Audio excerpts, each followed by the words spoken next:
नमो नमः, नमस्ते। ये आज एक बार फिर से व्याकरण वाणी परिवार में आपका स्वागत है और आज हम पढ़ने वाले हैं समास। आज पढ़ने वाले हैं समास। एक बार पढ़िए हमेशा के लिए।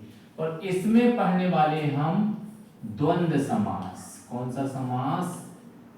द्वंद्व। यह वह समास है जिसमें दोनों पद जो होते हैं, दोनों पद एक समान होते हैं, एक बराबर होते हैं, एक समान होते हैं,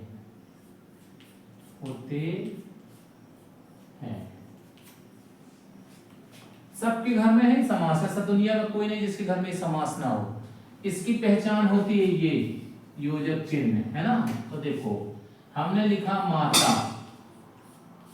और फिर लिख दिया पिता, बीच में लगा दिया योजक, फिर हमने यहां लिख दिया सुख और फिर यहां लिख दिया दुख, फिर यहां हमने लिख दिया पति, फिर हमने यहां लिखा पत्नी,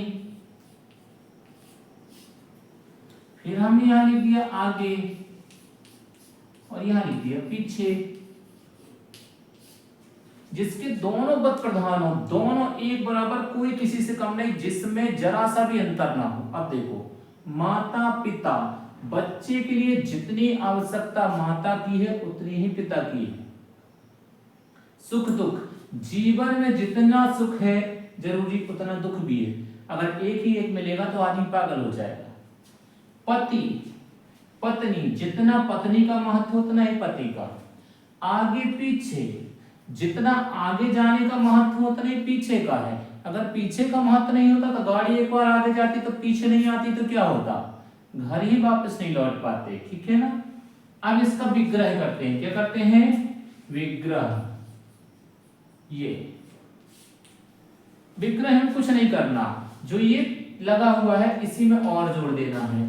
तो हमने लिखा माता, ये डैश लगाया, यहां लिखा पिता, ये बीच में और जोड़ दिया, ये हो गया माता और पिता। ये लिखा हमने सुख, योजक है, फिर यहां लगा है दुख, तो हमने और जोड़ दिया, ये लीजिए विग्रह हो गया। विग्रह में कुछ नहीं है भाई। फिर पति और जोड़ दो, क्या कर दो पत्नी, ये लो भाई। अगर ये होता भाई बहन तो भी सही था, दादा दादी तो भी सही था। तो भैया केवल कुछ नहीं करना है, आपको बीच में और जोड़ना है। ये इसका विग्रह हो गया। किसका?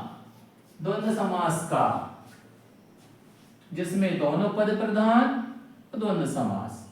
अब एक चीज इसमें समझ लीजिए, अगर कभी आ जाए धीरे धीरे, क्या आ जाए? धीरे धीरे।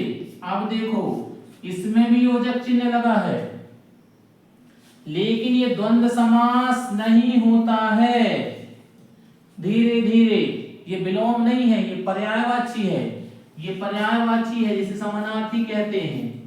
ठीक है। और पर्याय जो रहता है वो अव्ययी भाव में जाता है। किसमें जाता है? अव्ययी भाव में। देख लो यहां, माता पिता स्त्रीलिंग पुल्लिंग, सुख दुख दोनों विलोम, पति पत्नी वो भी विलोम शब्द, आगे पीछे विलोम शब्द, लेकिन धीरे धीरे पर्यायवाची। तो ये योजक लगा है, मतलब ये नहीं है कि योजक हमेशा द्वंद्व में ही जाएगा। ठीक है। जो धीरे धीरे लिखा है ना पर्यायवाची, ये दूसरे में जाएगा, ये ध्यान रखिएगा। क्योंकि मम्मी को बोले धीरे धीरे जाइए, पापा को बोले धीरे धीरे जाइए, बच्चे को बोले धीरे धीरे जाइए। ठीक है ना। धीरे धीरे पढ़िए, धीरे धीरे लिखिए। ये जो धीरे धीरे शब्द है, इस सब के लिए एक साथ प्रयोग होता है, मतलब अव्यय है, इसलिए कौन सा समास होगा? अव्ययी भाव। ध्यान रखिएगा, बार बार देखते रहिए, मस्त रहिए, प्रसन्न रहिए।